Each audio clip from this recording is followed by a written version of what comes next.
পদ্মা সেতু প্রকল্পের সমাপনী অনুষ্ঠান আজ বিকেলে মাওয়ায় সুধী সমাবেশে যোগ দেবেন প্রধানমন্ত্রী।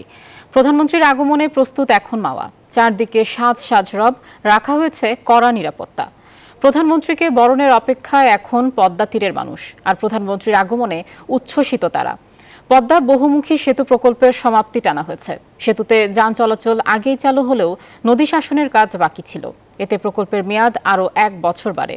গত ৩০ জুন প্রকল্পের সর্বশেষ মেয়াদ শেষ হয়।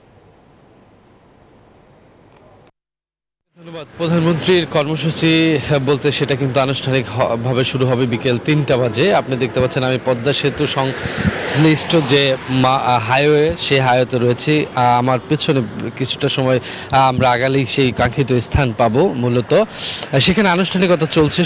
শুধু এই অনুষ্ঠান ঘিরে পুরো রাস্তা জুড়ে আমরা দেখেছি যে একটা আনুষ্ঠানিকতা চলছে। কেননা এই পদ্মা সেতু কিন্তু উত্তর দক্ষিণ পশ্চিমাঞ্চলের মানুষের একটা স্বপ্ন ছিল। যদিও এই পদ্মা সেতু উদ্বোধন হয়ে গেছে আনুষ্ঠানিকভাবে আরও কয়েক বছর আগে, কিন্তু এই পদ্মা সেতু ঘিরে যে আংশিক কাজগুলো ছিল, বিশেষ করে পদ্মা সেতুর আশেপাশের জায়গা, নদী শাসন, দুপারের যেই বেড়িবাঁধের জায়গা, পদ্মা সেতু সংশ্লিষ্ট টুকিটাকি যে কাজগুলো, সেই কাজগুলো সম্পূর্ণভাবে শেষ হয়েছে এবং সেই সমাপনী অনুষ্ঠানই মূলত আজকে আয়োজন করা হয়েছে, যেখানে প্রধান অতিথি হিসেবে আওয়ামী লীগের সভানেত্রী এবং প্রধানমন্ত্রী শেখ হাসিনা উপস্থিত থাকবেন। এছাড়া দেশ বরেন্দ্রের লোকজনও থাকবেন, সেই সাথে সাথে কূটনৈতিক লোকজনও থাকবেন।